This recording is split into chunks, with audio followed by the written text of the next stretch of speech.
just talk stuff and repeat stuff. I'm living this stuff. And you can thank me for covering your Astro.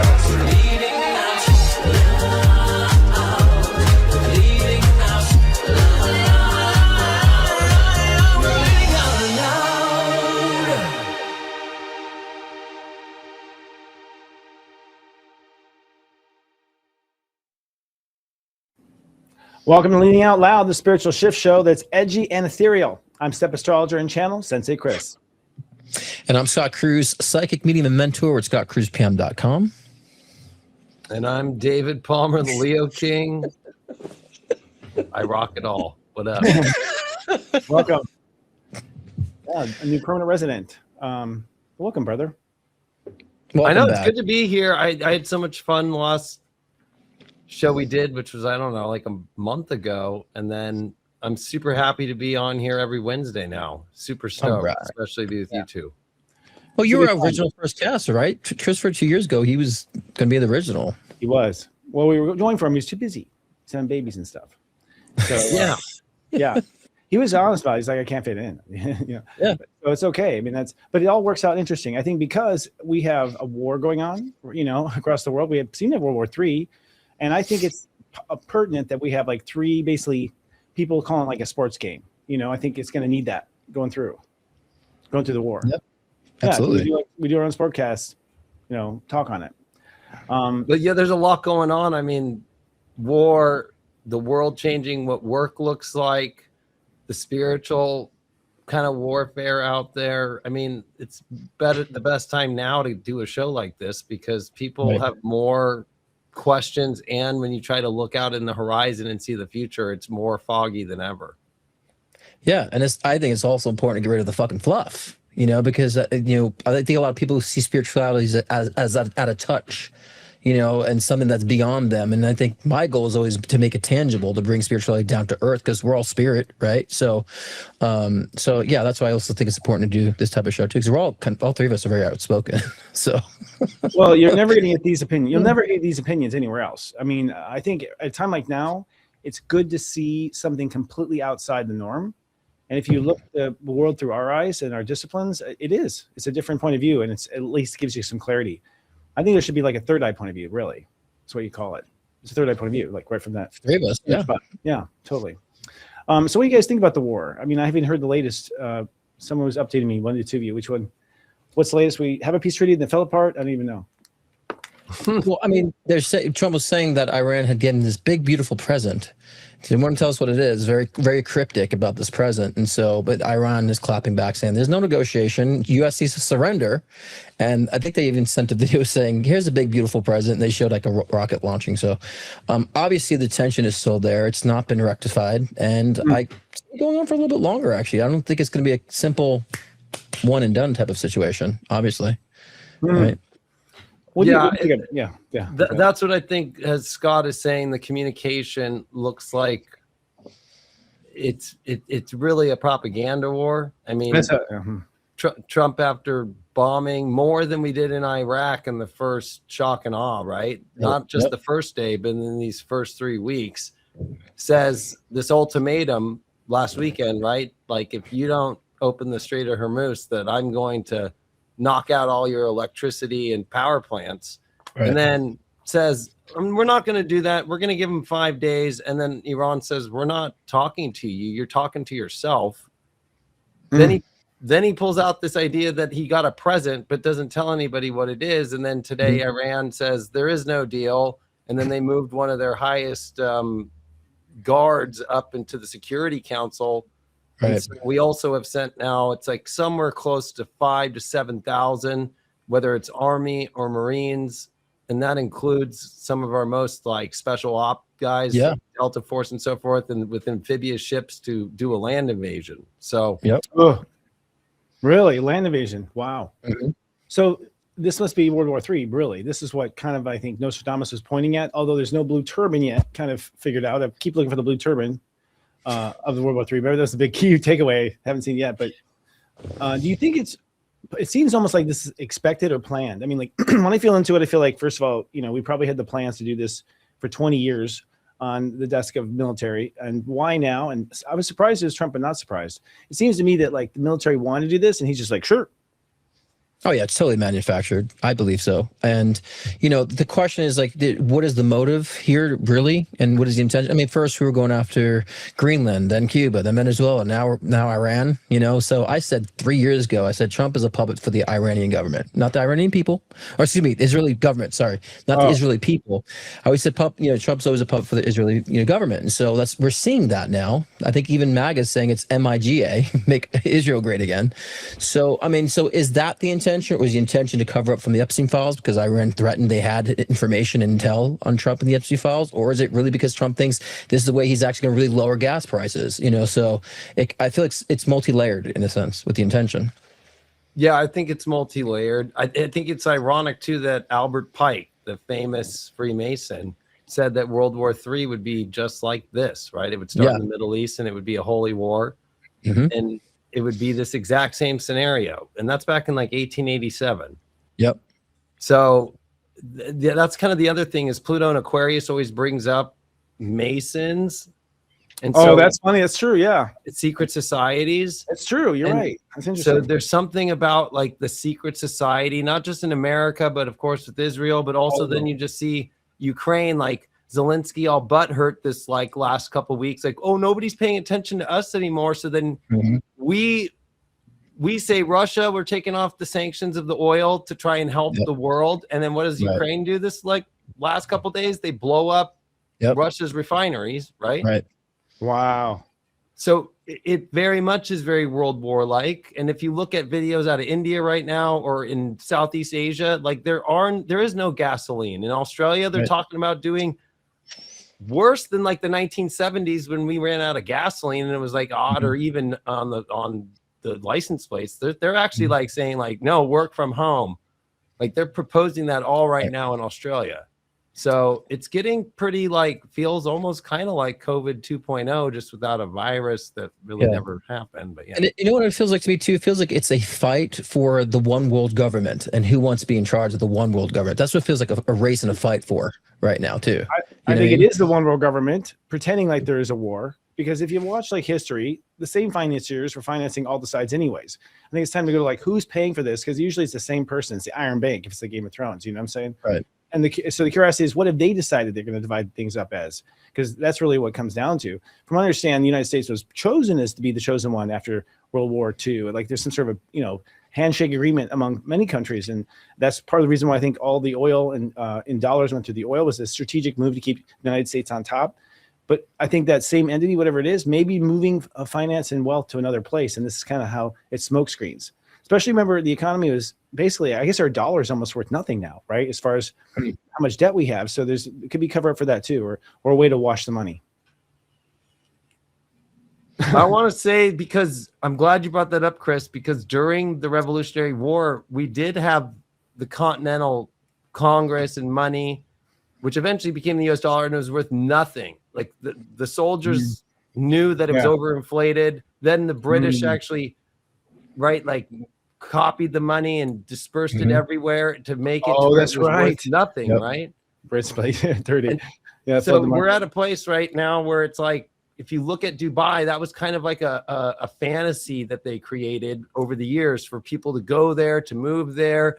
And then now you can't even leave Dubai. You can't even come in. And that economy is just tanking right now. And would you feel safe living up in a nice apartment up in Dubai right now? No, of course not.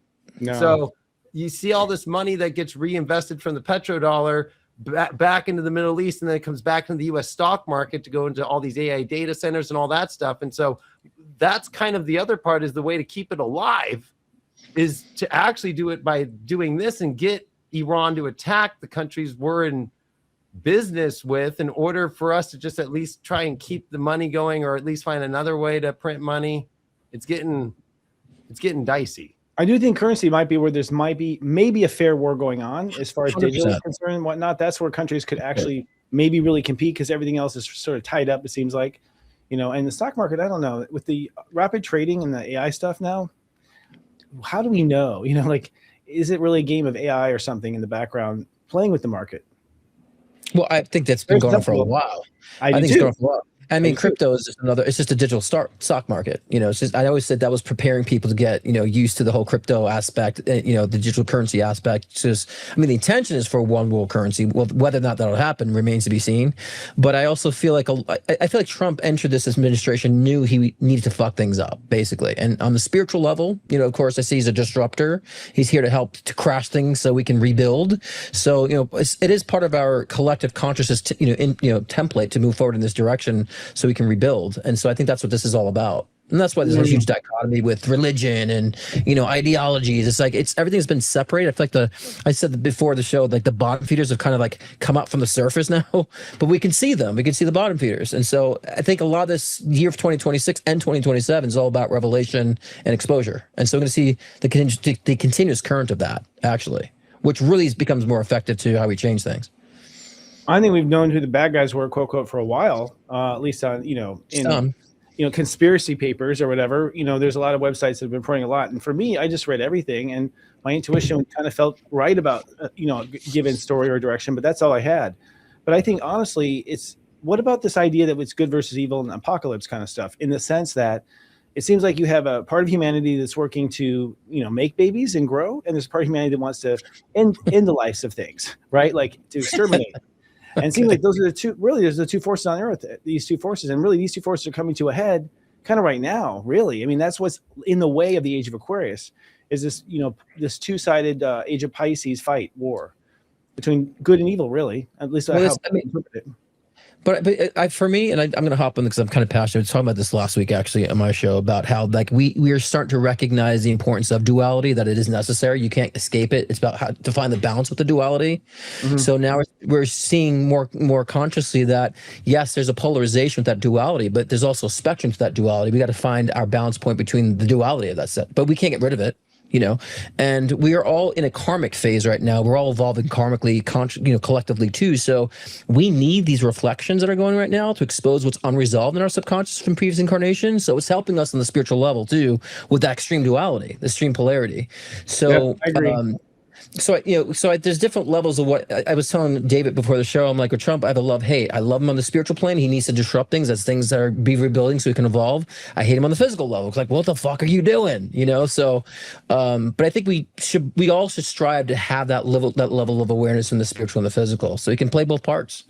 Yeah, I agree. I think how you brought up like AI, Chris, like we saw weird AI stuff with like Netanyahu for last week. But then you also have all these traders that the second Trump says, no, we're not going to strike, then the stock market is crashing right before oil's going up. And then all that's happening right now is Trump will say, no, I'm negotiating with Iran. And then people are making billions of dollars like they already knew.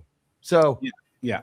There's a lot of stuff going on, and then they're also trying to like question people throughout the world by showing AI people that everybody can look at it themselves and be like, what is this? And then is this person gone or are they not? And it's like a psyop happening at the same time. And then the good versus evil, you have like America saying, look at what happens with Islam, and it's really focused on the religion and how they treat women and all these kind of things. But then today, Iran just put out a video, right, showing like Vietnam, Epstein Island, a little girl, all these campaigns we've been on, and then shooting a rocket over, and then they turned the Statue of Liberty into a statue of Baal.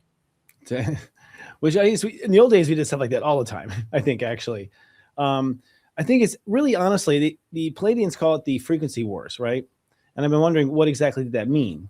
For myself, I was, when I hit my peak, which I think I have, I think everyone's going to have a peak where it's every bad storyline that's hit you frequently in your life. And I think this is the same with these old religions. This has been going on the echo of these fights forever. It's all the long-term echo fights all coming up for, I think, one final battle, actually. I think we're bored after this. I think we're totally bored by it from this point on. But even if you aren't bored, every one of these stories has some final climax, right? Like some final ending, and maybe they all happen at the same time. That's the test of the human spirit, to stay calm and grounded, and really know what your truth is, which is inside of you. So it seems like everything comes to a crescendo because it's ending. That's my belief. Yeah, I would agree too, but I think we kind of had with the sun conjunct Neptune and Saturn this week, this realization like, well, we got Neptune in the next 15 years. We got Saturn in the next 2.5 years here in Aries. Mm-hmm. And they just announced that in America, and this is very personal to me since I got kicked out of the military at 20. So now you can join the military if you do have an infraction for marijuana. They raised it to 42 years old. It used to be 35, but they've also expanded ex-service members that want to come back, right? That they've already been discharged. They're not even involved anymore. So like, obviously they're doing something pretty radical. Like, and they also got rid of all mental health diagnoses and to even look at them. It's like the don't ask, don't tell of the 90s. Now it's about mental health. So it's like, there is no mental health crisis. There is no mental health. Like, whatever you got, and you smoked weed, no big deal. For me to get in the military, I got popped for failing weed, and I had to get a vice admiral to give me a signed like affidavit and a real big deal just for me to get in. Now that's gone. It even says like no need for a higher officer to sign a waiver. Just let him in. That's funny. Well, is it because now it's just a video game? It's just gonna be a controller and an Xbox, and that's what's gonna fly all the AI? And I mean, will you have to work anymore in the military? It seems all glamour. I bought this in 2002. Trust me, because of Metallica and the whole do in the planes and all that. That most jobs are you're a cook, you're a yeoman, so that means you're just like working in the background, pencil pusher. True. Like all these glammy jobs are not what they'll put you usually in.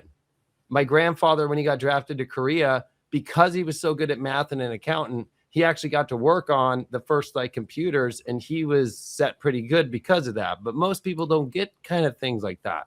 Most people get like, oh, you know what? You're going to be attached to a ship and you're going to swab the decks and you're going to be in the back helping the engineering release steam and do, like it's not. Yeah, it's boring. And now it's either remote control or AI. I mean, I think honestly, it's going to be robots fighting robots in the future. Isn't it? Basically, it's going to be satellites fighting satellites. It's going to be all these computerized systems. Not working. I don't even think. I don't honestly think we're going to have war. To be honest, I think this is the last of it. You guys hear? You can't hear?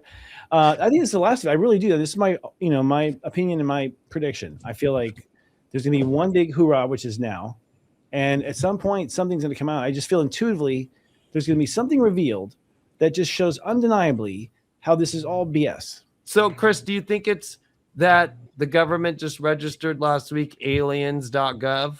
Oh, sure. Right? Really? That was available to GoDaddy? God damn it. No, I was kidding. That was available? Well, .gov's I think the .govs you can't buy. Yeah. I was going to say they're kind of in a hidden vault, but that's funny. But that got registered last week. Alien and aliens.gov.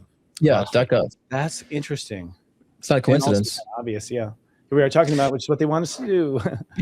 But a lot of people are saying too that we have to like really, turn off the news, like don't watch it. It's like now's the time we got to pay attention to what's going on, because if you close your eyes now, AI will be doing things you think it's real, you'll be duped. We need to be focusing on what's going on now in the world.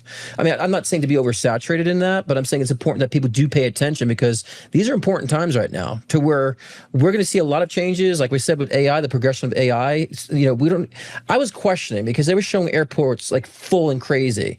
One of my mom's clients got back yesterday from like Dallas, and she says everything was empty.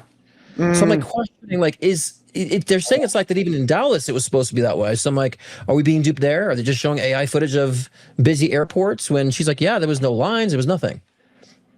So I think we need to be aware. That's what happened with hospitals, right? They said during COVID, it was 80% to 90% full, and then you'd go and there was nobody at a hospital.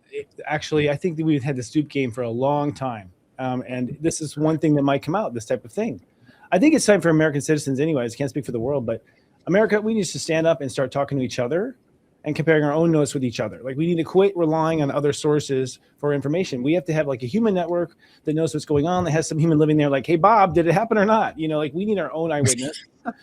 and we need to like look at our government like this and just hold it there until they're uncomfortable. I mean, we're at a point now, we just need to take our authority back. We have the authority as a people. we all saw, and they had social studies long enough for us everyone all to learn it. Thank God before they cancel all that. And all we have to do is, I think, at one unanimous voice, start watching stuff. Like we had to organize as people. We need to break the it isn't the good evil isn't about Republican Democrats. The two-party system is what the evil is, and so we stop like thinking that's where we have to start hovering and understand that's the evil. Because who's to say that when now things are going to flip blue, now people are cheering about this? Who's to say that people on that side are going to jump on that side too? There's corruption everywhere. So if we're not using discernment, we'll be duped. Oh, vote blue. It's like you can't trust the blue either right now. Like that's the whole point of this pendulum we keep jumping on. But I think we need to be more intuitive. We need to be more discerning. That's why I find it very important that I'm helping my clients develop their intuition, right? Because they need to be discerning. And I think a lot of people are becoming discerning. I'm surprised how many people can spot AI now. Oh, that's AI. Look at the sign, look at the wave. It's wrong. So people are becoming more perceptive, which is great. But I think we need to be more in that rhythm as things are going to get a lot more complex and chaotic, Well, I think we should go probably to our headlines. Yes. But I do say this. I know this. I think people should be more vocal. Not on social media. Vocal in person. Be more vocal to people. I mean, when I was growing up, my grandma would be like, "Can you believe these bears?" or whatever. And I was like, "Who is that, Grandma?" I don't know. She didn't know the person. It was like she was just talking to her fellow person, in the town, like they were friends, and they were sharing information like friends. I think it's gonna be a local up. And if there's that's what I learned from you, Chris, when Soul Garden was around back in 2008, and for me, it was like, I'd post about astrology or something that we were doing in Soul Garden. I had like 100 friends on my Facebook, and I'd get 1 or 2 likes. But, after a couple days or weeks, it just started to be where people would be like, "Hey, what are you doing?" And I think people don't realize how much power they have. It's not about how many numbers you have, right? It could be like one of your old friends that wakes up and then they want to talk to you about something. And then that starts to where you both post about something, and now it reaches more people. It's not about how many you reach. It's the most important of the quality of people that actually will do something. Exactly right. Right. Yeah, it's you got a lot of numbers and vapid people where it's like it's not really being affected, but then you have a small group of people. I feel like my small group of people are so loyal and they're evolving amazingly. So I had it like you were saying, David, I was beat myself. Should I be more followers? Should I focus on the numbers? I'm 2 years online. And so even though I've been 13 years in doing my work, and then I realized Spirit said the same thing you just said to me the other day, David. It's like you have a quality of a group of people that actually are effective and evolving, and they will spread like a domino effect in their lives, right? In a sense. So, I'm glad you said that, actually, David. Thank you. I think there's going to be the next thing is going to be private social networks. I think it's going to be all private. It's going to be like clubs, like going to a club, in your town or whatever, where it's like certain, crowds go there. I think we're going to have crowds going into private social media. So what's going to happen, which is excellent because honestly, people can be more honest and frank, and they all sort of belong to it, and be sort of catered to their niche, right? I think that's where it's going to go. But I also think we're going to get more in, I heard a news story actually this week about the youngest generation and how they were raised in COVID. They're raised with cell phones and whatnot. And they like to meet each other in person because that's cool to them and new, it's like, and so it goes full circle. I think we'll also have social clubs where we go to locally stuff, it's going to be local. You talk about currency and other currencies. The best chance for a currency would be as if it was to a town. Because, and that traded with other towns. Because if you can trust it within your community, everyone trusts it. That's what it takes, is trusting that value. That's how Disney did it with Disney Cash. I can't believe they got rid of that. But, people would still hold on to that for next year when they went for years. Those type of programs are interesting. A lot of money goes through those programs that aren't supposed to, I think. At least that's they were designed, like airline miles, the same thing. It's like all these, you're buying things with airline miles, millions and millions of dollars worth of airline miles, right? They're coupons, but there's a lot of money going through there, right? Yep. I suspect Disney was just covering up evidence. That's probably what it was. They get rid of that. Why did they say it ended? Why would you get rid of that? What else do you I think a lot of it was, I remember when they got rid of it, since I lived next to Disneyland, it was like 15 years ago. And it was because of people were using credit cards all the time. Oh, okay. Yeah. They're using credit cards anyway. And then they got all the little, cause it's like $58 for a snow cone, so I think they were like, it's a lot of Disney cash that they got to keep carrying on them. That's true. It's a lot easier to do that. And like the Disney cash ATMs and shit. It's like $18 for lemonade, so. That's true. It's outrageous. You know what else is outrageous? Elon Musk. No, I'm kidding. Here's the story. The FDA approved a cancer treatment. Did we talk about this yet? Using sound waves instead of chemotherapy, radiation, or surgical procedures. The system uses precise ultrasound pulses to create microbubble clouds inside the tumors. The bubbles expand and collapse, liquefying tumor tissue mechanically. No heat, incisions, or radiation. Gentlemen, your thoughts? Like I hate to sound like the new age pseudoscience stuff, but I mean honestly, everything is tone and frequency. So if they can actually calibrate a frequency to match frequency to terminate cancer, I totally think that's possible. I think that's a step in the right direction. I mean, we use what is chemotherapy? It's kind of similar radiation and same thing. So I just feel like this is when people find this to be like far fetched, I think it's like weird because we're using technology that we kind of been using already, but just perfecting it. And I think AI can assist with this. Technology could assist with this evolution. So I think this is a step in the right direction, and I'm glad this is being talked about. Actually, have we always had it though? Well, I think that this is bigger than even just cancer. I think this goes into all forms of health. If you look at, well, the sound healers I know are all like clapping in the background right now. But it's true. On top of that, if you think of like really old, like 500 years ago and prior, in all of the different churches and all these different ancient sites, they actually did music in order to heal people, right? And it's always been used. So it's like we're coming back to our roots again. And I do feel like if you look at binaural beats, like how it helps people with anxiety already, or it helps people get to sleep better, it makes more sense to start going down these roads that are the spiritual frequency paths that are actually natural and feel good to our bodies. And that's what the radio's done forever. They always do it in the wrong hertz, right? They do everything intentional. And we are in front of frequencies all the time. Our screens are at different megahertz, everything, our phones, everything. Yep. I think the Tesla came up with this a long time ago, and so did other scientists, but it was squashed and buried. And I think there was it feels like there's like a regime leaving the medical industry is what it feels like. Something has been hovering over it since the Rockefellers, ultimately. And, cancer is like a huge, huge industry. And we're starting to wonder, like, are you making money off of it? Because we know we didn't have like this kind of cancer before, so it's like maybe the real stuff's coming out as a cover up just to cover their tracks and retire. But this goes back to Egypt when they used to go in their tombs and like certain stones would emanate certain frequencies and they'd astral project. And that's how I believe they probably built the pyramids, by changing the laws of physics in that way at that time. So this goes back to Egyptian times, using tone and frequency to alter states of consciousness, astral project, stuff with the body, so it goes. Atlantean allegedly was all frequency. Yeah, and I feel bad because there used to be a lot of like old lady organ players, because I had them in my family line. And the houses don't have the organs built in them anymore. And there's none of that when you go to I don't go to a church unless it's a funeral or something. But like when I go there, they got rid of them built in. It's just kind of cheesy now. Just like, okay, here's your keyboard. And we hooked it up to some sound. It's like, man, they got, you got to like give the props to all those old organ ladies that played that organ music. That was like, it felt you through your body. The little drum machines. I love that. I love those things. But I mean, that's what's affected people, I think, spiritually too. They might be going to a church, but like they're not getting the same that it used to actually be either. Everywhere you go, they're just cutting away from our roots of just like even instruments too. I mean, like you want to go to a band or anything, and you could feel the music. It's important to go out and do these things. I think if you don't, and if that tone and frequency of that AOL sound when you dial it up, if that doesn't hit you, I don't know what else will. You got mail. You got mail. Yeah, I'm like, oh, I love that sound. Back in the I actually used to freak out if it didn't finish. I remember freaking out, like I can't talk to the ASL chat anymore, my teen chat. Oh my gosh, I got this one girl on AIM right now. I'm talking to, and oh my god, I promised her I'd be on right now. That's right. Oh, those are the days. Speaking of which, Meta has acquired Moltbook. We were talking about this, the viral social network built for AI agents. Moltbook co-founder will join Meta Superintelligence Labs, Meta's advanced AI research unit.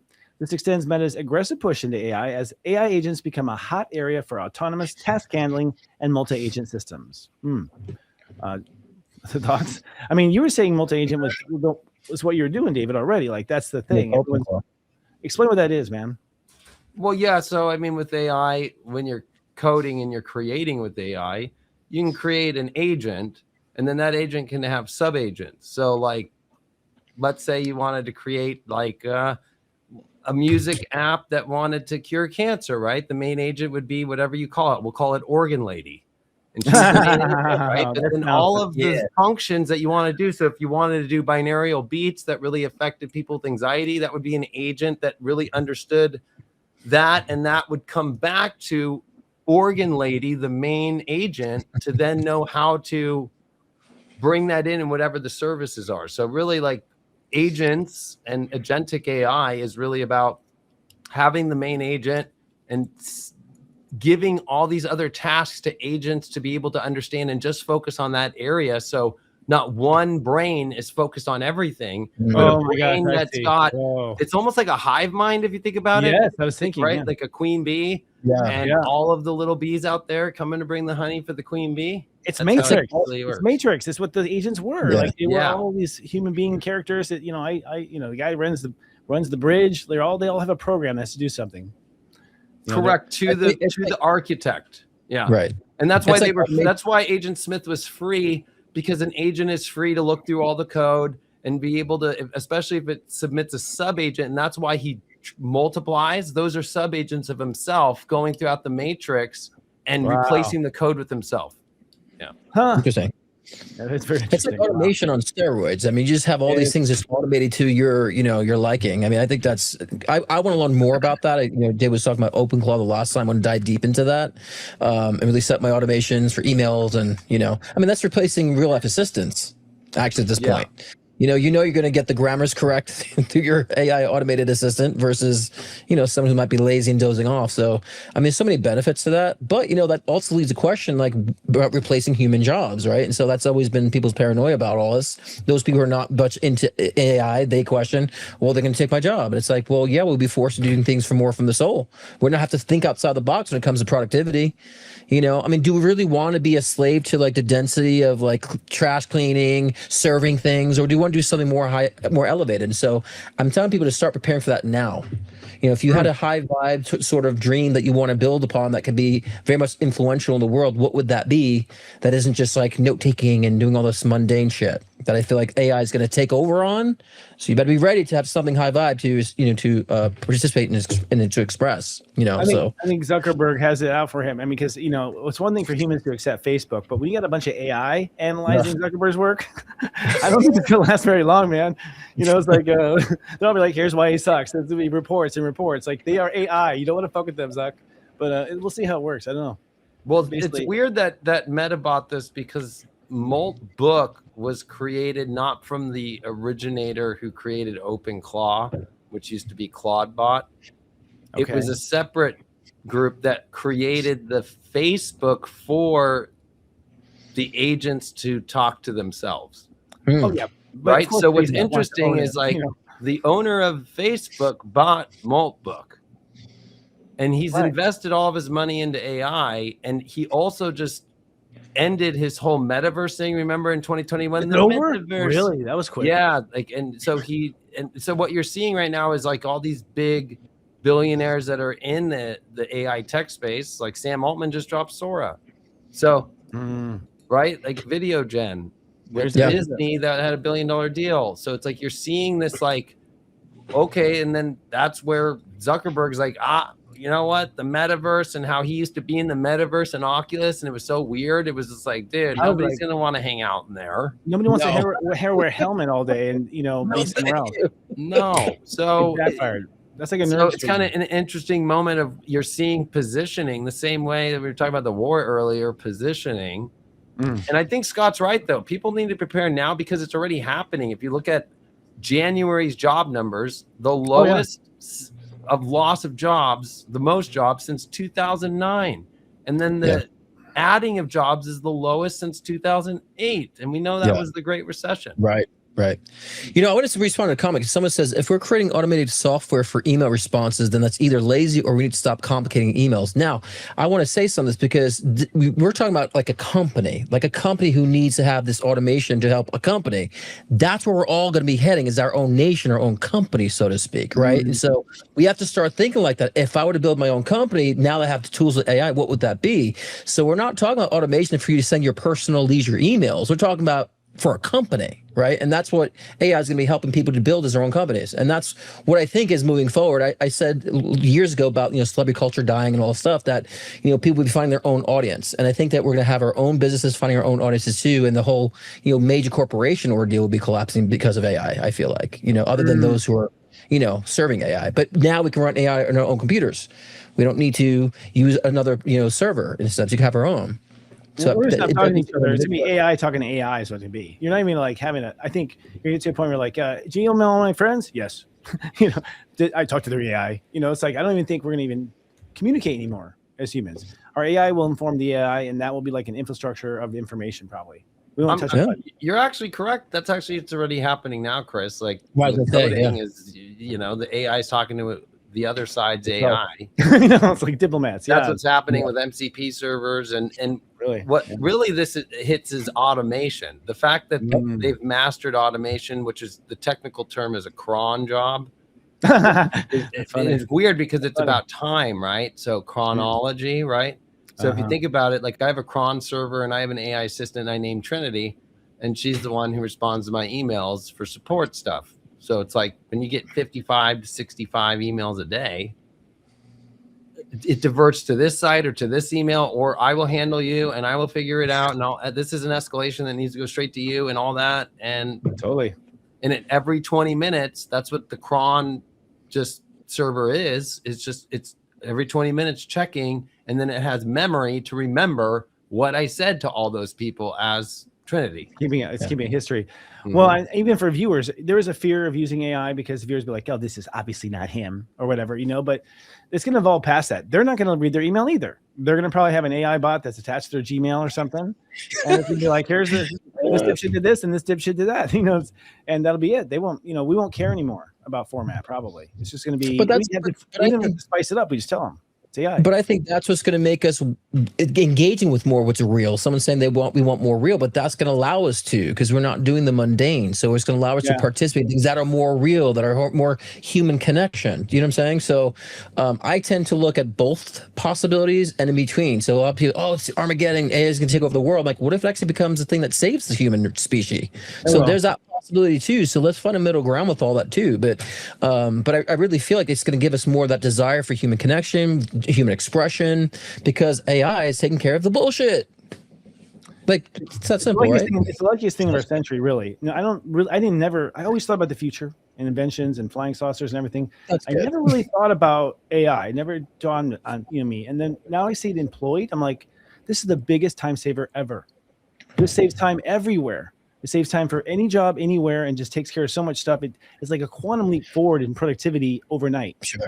For humans and for everybody. Well, I think they always sold AI in movies as a robot, right? Or like some computer, or like a computer in a spaceship that was like the one in control of the spaceship. So it always didn't feel like in real life. Right. But that's probably going to be the trigger. Like Melania Trump today had a robot show up at the White House, and she spoke about how kids are going to now learn from teachers that are AI robots. I'm not even kidding. Well, it probably will. You'll have homeschool. You'll just subscribe to it, and your robot at home will teach your kids. I mean, it's going to be, I think, one robot per house, and that thing's going to be working 24/7 until it rebels and kills the family. No, but have you seen that movie with Megan Fox yet, where she's the AI robot? Yeah, no, I haven't seen that. That one was interesting. It's interesting. Yeah, a lot of robot films made CGI. Just made on AI. I think we have to take a break, gentlemen. We'll be right back. Right, Morgan? If you're watching us on YouTube, please be kind and do subscribe to our YouTube channel at Serious Joy TV. Please click like on this video, and if you don't mind, hit the bell button so you're notified, so we collectively defeat the algorithm overlords. The Serious Joy Nonlinear TV Network is simulcasting right now on many media affiliates, including Instagram, X.com, and Facebook, just to name a few. Are you ready to understand yourself better than ever before? Enlightened edutainment awaits inside the Serious Joy Vault. Subscribers receive in-depth insight into the planetary energies with daily texts, pep talks, and more, personalized to your unique blueprint. Subscribe now for only $3.99 your first month at SeriousJoy.com.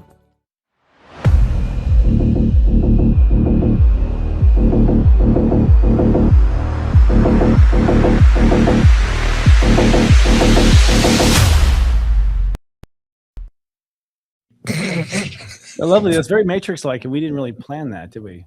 We didn't. It's cool. I like it. Yeah, I like it. Oh, good. You want to do one more story, or should we move on to the topic? We got to do this. Don't we do a forecast, the psychic forecast for the week, or do you want to do? What do you want to do? Yeah, we should. That's a good idea. You talk about that next week coming up, guys. Yeah, put our skill sets to the test, right? Yeah, what do you pick up? I mean, there's a war. I mean, let's seriously. We're in early Aries, just to set the stage, and this is, the part of early Aries is kind of your willpower on the inside. And what's happening ultimately is that we're getting an upgrade of our own AI as humans. The upgrade of the engine that pushes us. It's no longer to fight or flight, I think, and survive. I think there's new ambition. And just we were talking about the robots. I mean, robots are going to fix everything. So we don't have to worry anymore about lots of stuff we used to worry about. So we're kind of getting an upgrade of what motivates us on the inside. And that's Saturn and Neptune and Aries. I mean, that's the big picture for me. And we just spent a year clearing our boogeymen, out of our subconscious. 2 years, really, but Apex last year, I think. So we've kind of faced our fears, and we are now getting a new ego. So what comes next? That's the question. And to me, it's almost like these wars and things. It's the final chapter of that whole Age of Aries war duality, I think is what it is, which continued through Pisces. I mean, Age of Aries just rammed over Pisces. As far as people are concerned, we never had the Age of Pisces. It was all Age of Aries continued. Yeah. I mean, I would say specifically for this week, I mean, the theme I would say is preparation, because, we've been hounded in the spiritual communities to be present, focus on the now, focus on the now. It's like, there's a time and place for that, because we're in this cycle right now. We need to be more focused on the future and preparation for what that looks like. And that means, and I think that's why our economy is getting a kick in the nuts right now, because we need to start preparing, like, what is ahead for me individually? The old systems don't work anymore. The old beliefs don't work anymore. So all these ideologies don't work anymore. The past versions of what I thought I was doesn't work anymore. So we got to start preparing now. What does that look like on the other side of this? Because there will be another side. And so, like I said previously, about preparing for AI to take over the things that are mundane for us, so we have a higher level of how we participate in society. And so we got to prepare for this. And that means, and I just did a video about this too, about letting go over the beliefs that you might be possessing that were older versions of yourself, letting go of relationships, careers. A lot of y'all are in careers that you don't really need to be in, and you feel a calling somewhere else. So it's now to prepare for that. And I would say, give it a possibility. Consider these dreams that you're having. I know it sounds very cliche, but it's true right now, because that's going to prepare you for the shift to happen, that those who will be really functioning participants in society will be the mystics. I would say that, mysticism in 2029 is going to be huge. I feel like there's going to be a lot of confirmation of psychic and mediumship abilities in 2029.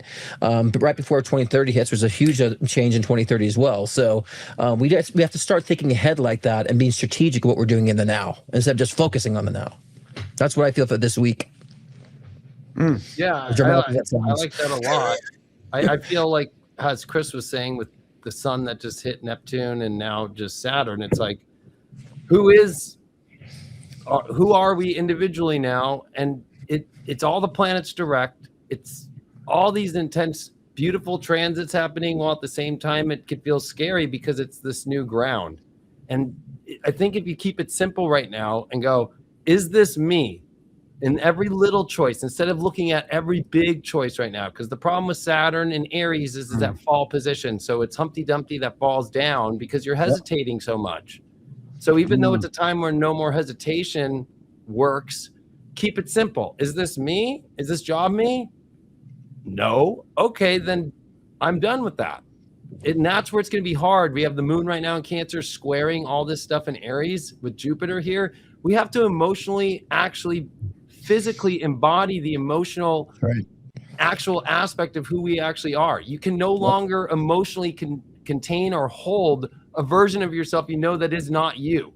Bad relationship, a bad job, your best friendship, whatever it might be. If it does not at least allow you to, in yourself, you have to do this yourself too. You can't put it outside anymore and be like, oh, well, I'm doing this because blah, blah, blah. You can't even do that anymore. You have to literally go, this is me. This is not me. And then you make your choice and you have to move forward. I also want to mention that Mars is at 21 degrees Pisces right now, and it's beginning the square to Trump's lunar eclipse moon and sun. So it looks like he's going to strike again. And I think too that Mercury's been stuck on the North Node for a week. We have all planets direct. It's hard to see the future right now. I don't think you need to be lost in that. I think that what Scott said so right. You have to really focus now on the present, but actually by doing things and actually by understanding, okay, I can trust 100%. I'm going to end up in the right place because I'm choosing me and I'm choosing the right things that are who I am. And forget about how far out and you're going to get too lost on this journey. Stay in this moment, moving forward and picking yourself, and you're going to be fine. And you know what's too, like life is showing to people, like it's kicking their crutches away too. We're starting to see people with religious, intentions or religious perspectives start to like pull away from that, right? And so a lot of the crutches you have in your life, it's going to be like, life is going to force you to say like, you need to stand without that crutch now.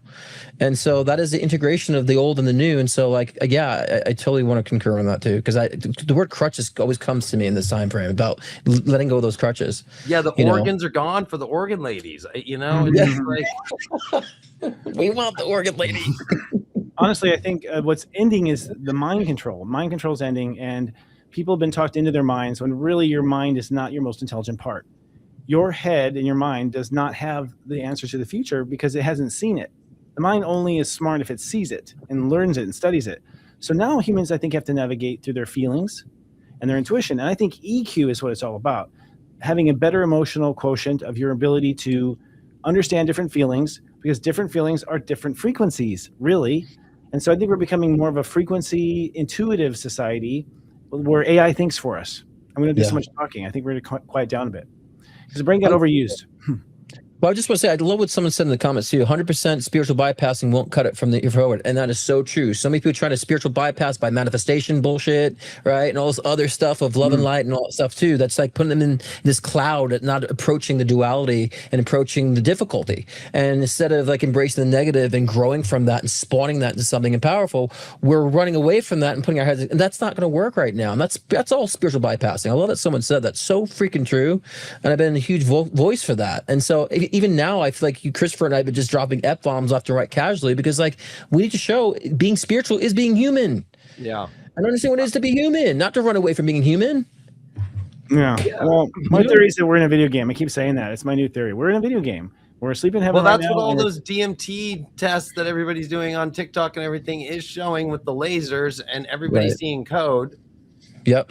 My last thing I want to add is I didn't hear that. That's cool. Oh, if you just look it up, it's the only hallucinogenic test that anybody can do around the world where they're all smoking DMT and they take the big lasers that are from like Home Depot for the walls. And in the laser, you're able to, if you move it up and down, you're able to see the code and see like this other world within that laser.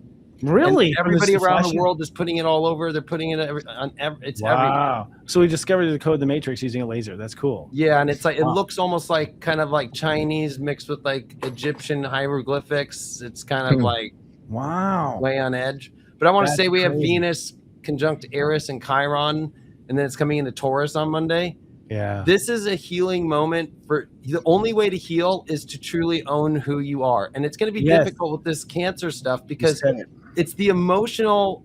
You're not taking care of yourself when you're not doing who you are. Literally, like you cannot no longer do it. The spiritual bypassing that was just brought up, but the healing really is like this victimhood of like, you know what? I'm never getting what I want.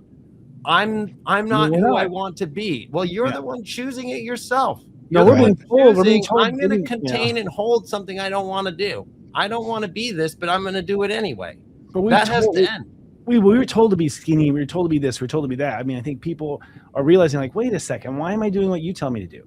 I mean, I think that's some of the wake up. And you said it, David. I just want to say, to be your authentic self. I think we've all been afraid to be who we really are. We've all been afraid to do that because look at what happens on social media alone. Right. You know, and we are who we are, and we still get shitty comments. You know, it's like, so people have been shitty to each other and they've been mean to each other, and so people pretended, and it's time to just be like, fuck it. But the problem is, Christopher, like, I agree. The problem is people don't know how to get to the point of knowing who they are. That's the problem. They don't know how to get there. It's like, well, who am I? And so they've been taught to brush over their frustrations and put their frustrations aside, rely on a crutch to like soothe the energy instead of confronting. So too many people, they're in tough situations. They're so focused on getting out of it. I'm like, focus on going through it. Because if you go through it, then you understand, oh, well, I don't like this. I don't want that. I need this. I can't tolerate that. Here's my threshold, right? And so I think if people learn how to go through it, they understand the parameters of their own self, and that gives birth or gives realization to what their desires are. You know, and I say your desires is a spec sheet to your soul, and that's how you know who you are, right? Not by the facades, not by the identity, not by like Dave was saying earlier, not by the likes, not by the comments and all that stuff, or positive or negative. It's understanding this, what you've learned about your soul through these tough situations that you're going through. Yeah, and you can't be afraid of the Eris represents discord and strife and throwing just this huge kind of like, oh my gosh, she throws the golden apple in and everybody's all about vanity and all the gods start causing chaos, right?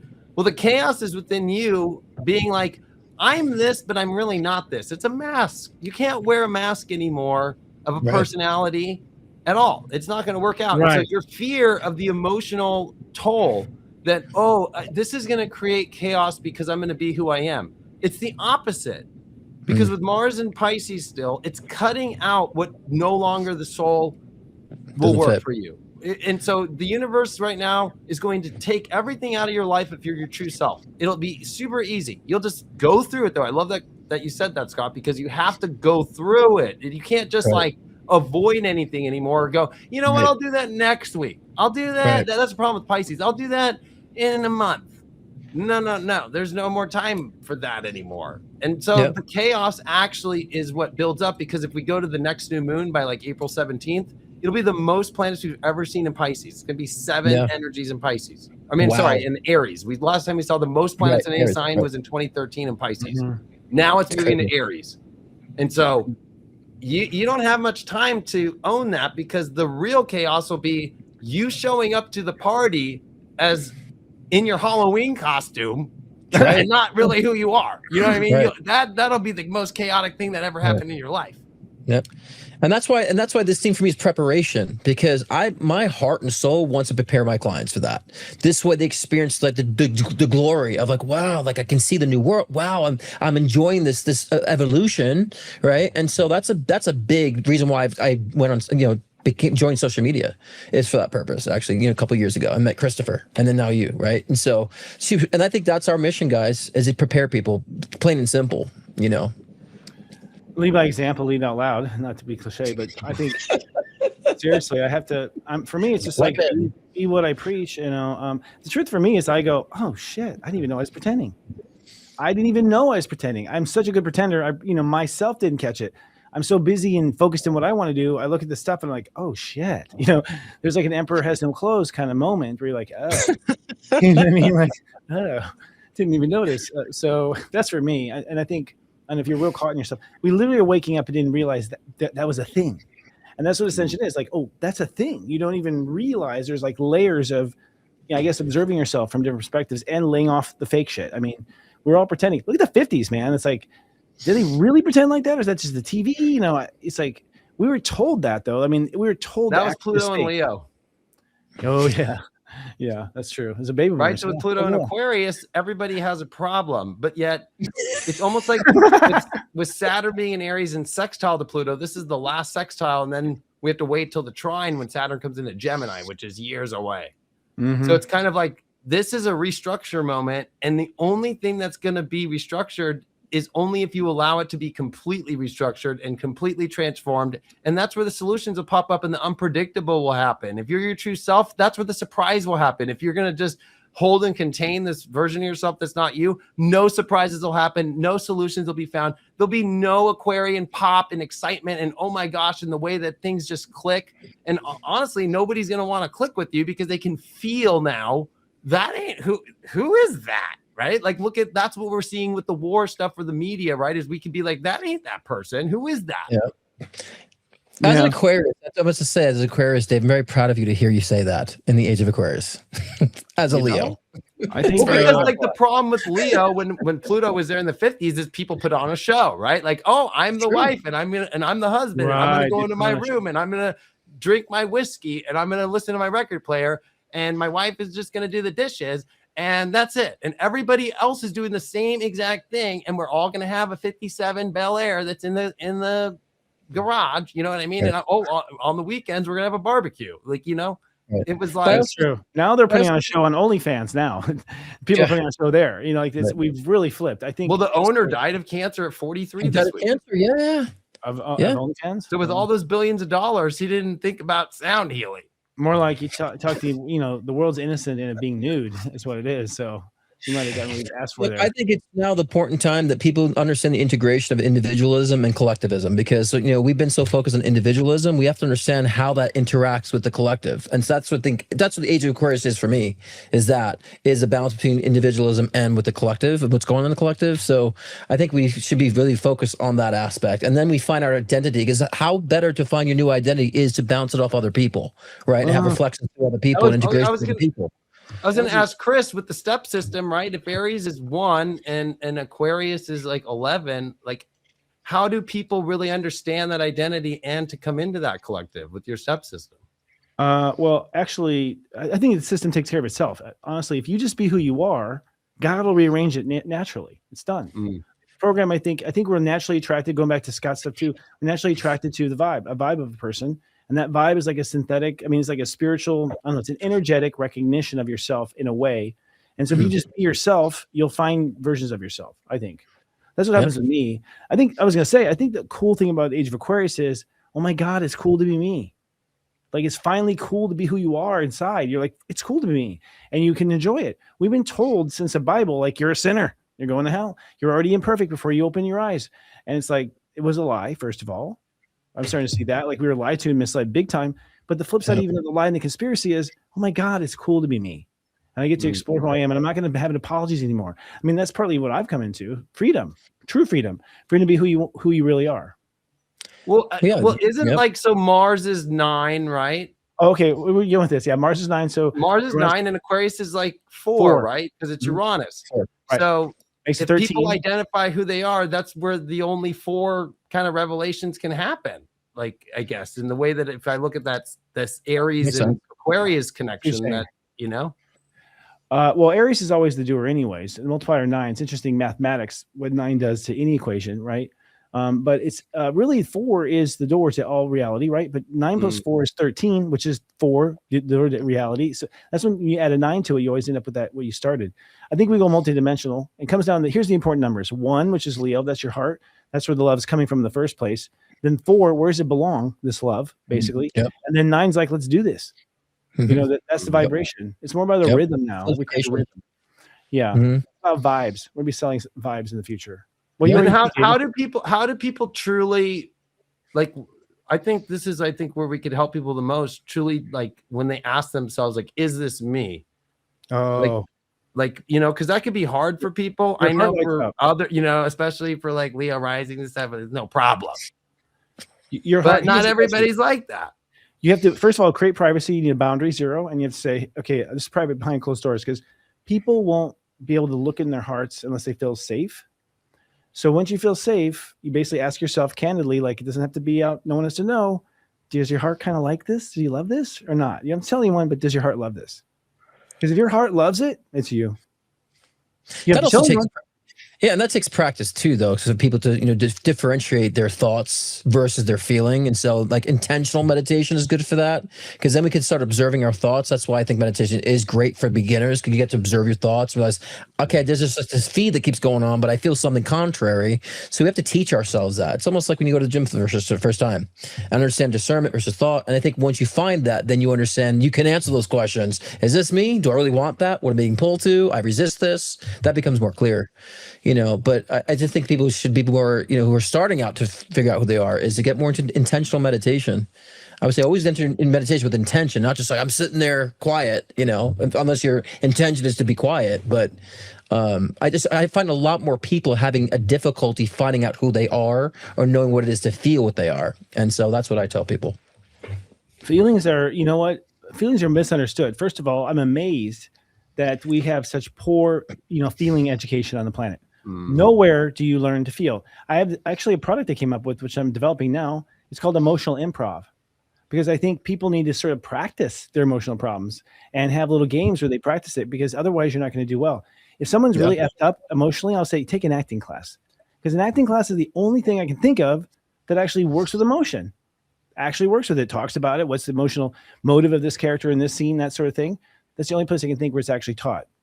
For people who are they do psychodrama, because I was in group therapy back in 2015, and I would play a role for whoever in the group therapy, whatever their issue was, And then they would bring up the situation, and then we would all play the roles. And then it also helps you, though, as the participant, to understand somebody else's thing and look at your own life, while at the same time it helps the person reenact the whole situation.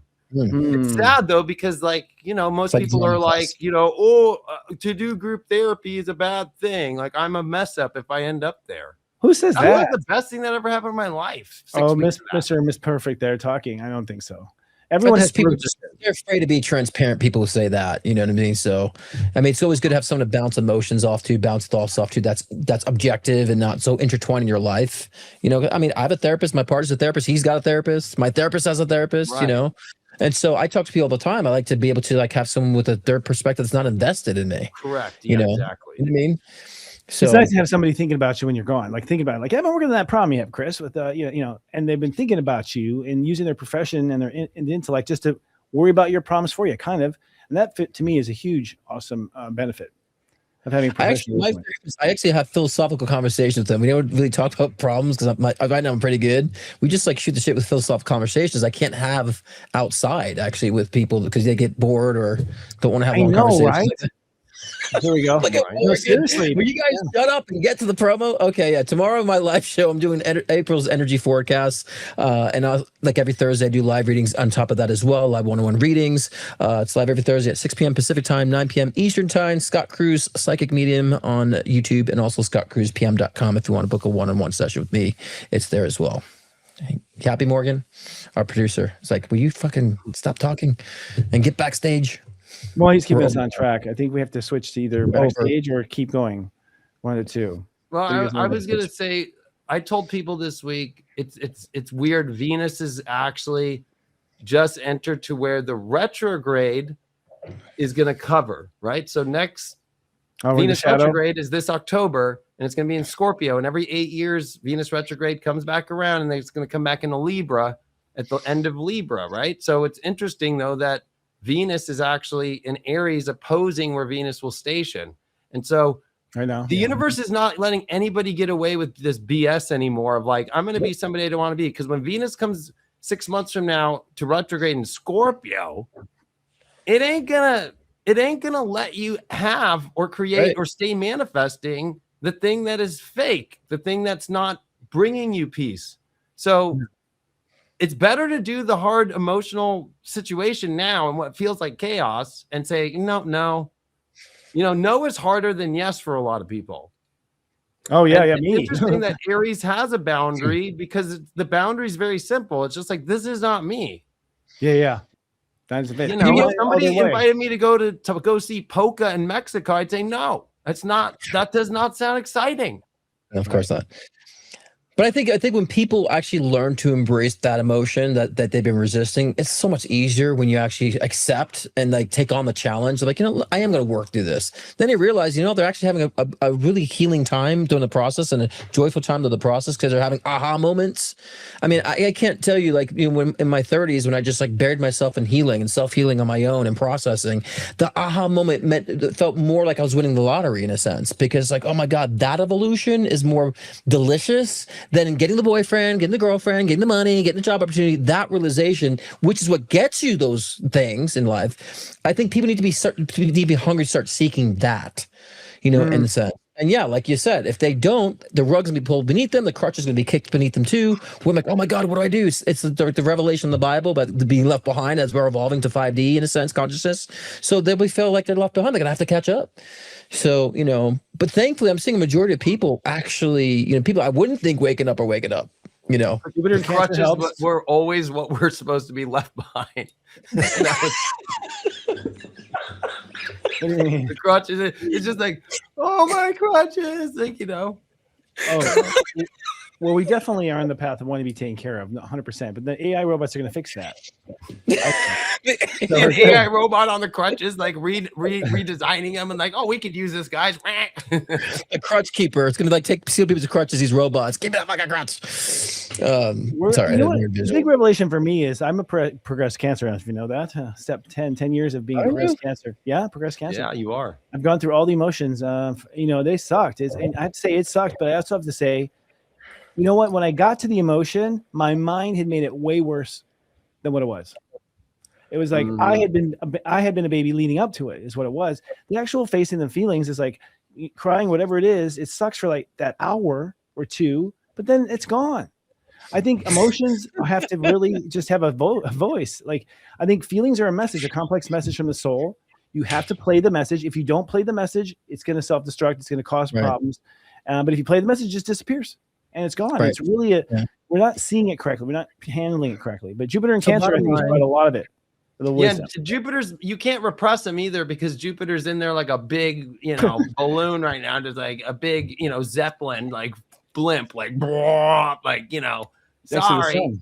Yeah. And I think that's where people have problems with, is they repress their emotions, and then they do that for so many years and so long and so long and so long, and keep identifying off the true sense of their self.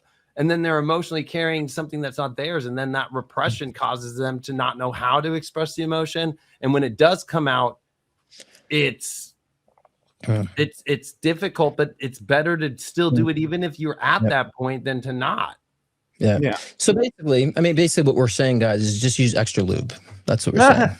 I was about to use a diaper analogy, because I have like my toddler to potty train right now. It's kind of like, at some point, you got to take the diapers off, and you got to start letting them out on your own. It's pampering. Yep. It's pampering. Honestly, most people, I think about the generations, right? You had the Pluto Gemini generation were all intellectual, cold bastards. Then they had Pluto Cancer generation, which was my grandparents, actually, Pluto Cancer, and they're the ones who were shut off emotionally, and that's how they could go save concentration camps and just head right into war, because they're emotionally numb. But then they're the parents of the Pluto Leos, who needed all this love and attention and got nothing from their grandparents, Pluto Gemini, or from Pluto Cancer. So it's like the baby boomers are fucked up. That's why I wanted to divorce. And then they have, of course, Pluto Libra's like, can we just get back together? Then Pluto Scorpio like, fuck this, I don't want to talk to him. You know what I mean? Like, you can see like just how one generation beats up the next as we go down the Plutos. And now in Pluto Aquarius, though, it's, I think, a whole new approach, right? It wasn't back in 1776 when it was there last time. I guess it was a whole new approach. The idea that you could have your own government and do what you want and vote and shit, that was like revolutionary, never been done, honestly. It was like AI of the time. So Pluto and Aquarius is interesting. We're only 5 degrees in as of today. Well, and that's what's hard, is Pluto and Aquarius also tells us to learn to let go and disconnect, especially emotionally, right? But Pluto's very emotional. It's more like learning ghost. That's what the Aquarius philosophy is. Yeah.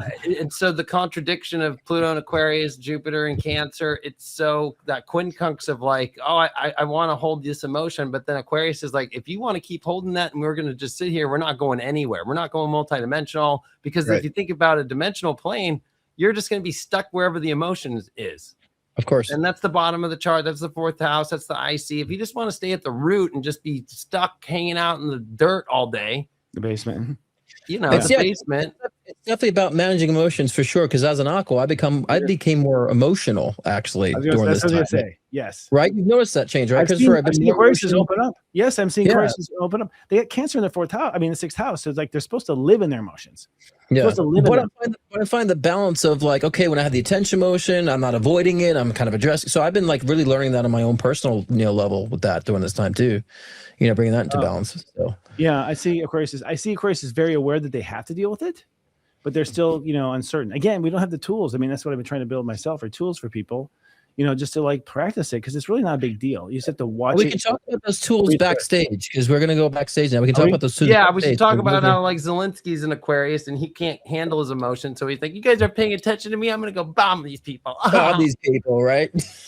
I have theories about what's really happening over there. We'll talk about it after this. Do it after show, yeah. Okay. All right, guys. Until next week. Everyone's watching live right now. We love you. See you next week, huh? Beat out loud, David. Oh, that's cool. But then let's talk about the music. So we want to remix. We want to do a whole new intro, new vibe, fitting for us 3. So Dave, we're gonna have to collaborate on it. Yeah, I just need those stems, bro. A lot of purple. A lot of purple. You know what I mean? We need to turn this music down. What? No, I read this when it was like a quirkier show, but we want to go more divine masculine, right? Interesting. Mystical, ethereal, not analytical. I think we should waterfalls. You don't have to.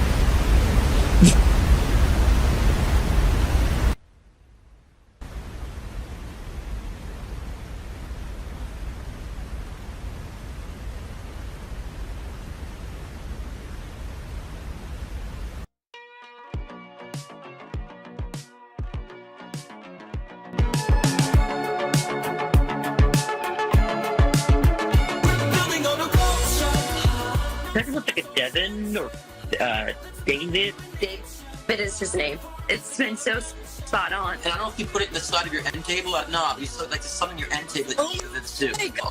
You're crazy. Yeah. I don't know if she's showing me flowers. Like relay them or redo them. These purple flowers. Oh my God, Scott, the flowers are right there. My orchids are purple. They completely are dead. Yeah. Did you even know? You nailed everything, every single thing. Listen, everyone, this guy. There needs to be a connection with like a Native American ancestry. And they're showing me a turquoise stone. Yes. I just went to a Native American dance class and I wore this stone. Tell me something that he told you that came true. Everything he's predicted has come true. I just don't see it. Who doesn't have cancer? It's very possible. Camera's psychic who first questioned Brooke's cancer. Scott Cruz. Oh, there you won! You won! You better question yourself. We're here to bring enlightenment, not confusion. You might encounter negative aspects of self, but that's a freeing experience. Because then they start realizing that they can't think outside the box. And I say, if you can't think outside the box, then who's the stupid one here? We've all co-created this matrix. So if you don't like the matrix, that's you saying that you don't like your own reality, what you're creating for yourself. So we're all equal participants of the creation of this matrix. I don't just come on here and talk repeat I'm living it.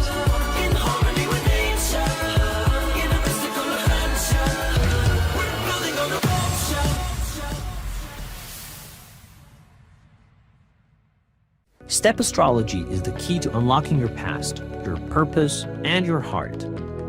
Are you ready to understand yourself better than ever before?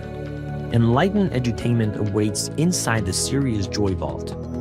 Subscribers receive in-depth insight into the planetary energies with daily texts, pep talks, and more, personalized to your unique blueprint.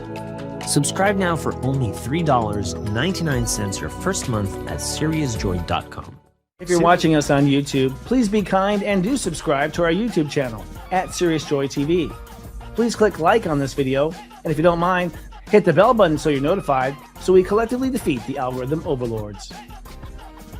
The Sirius Joy Nonlinear TV network is simulcasting right now on many media affiliates, including Instagram, X.com, and Facebook, just to name a few.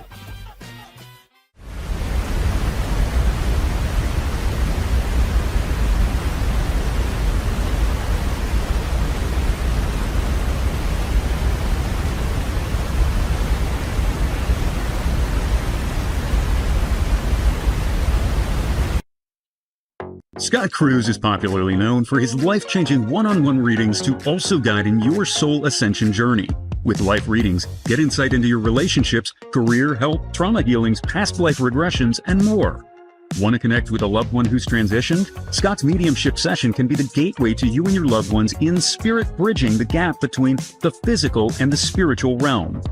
If you want to enhance your own psychic ability, Scott's Intuition Builder session can help expand your psychic and mediumship abilities. So sign on to scottcruzpm.com to book your own personal session today.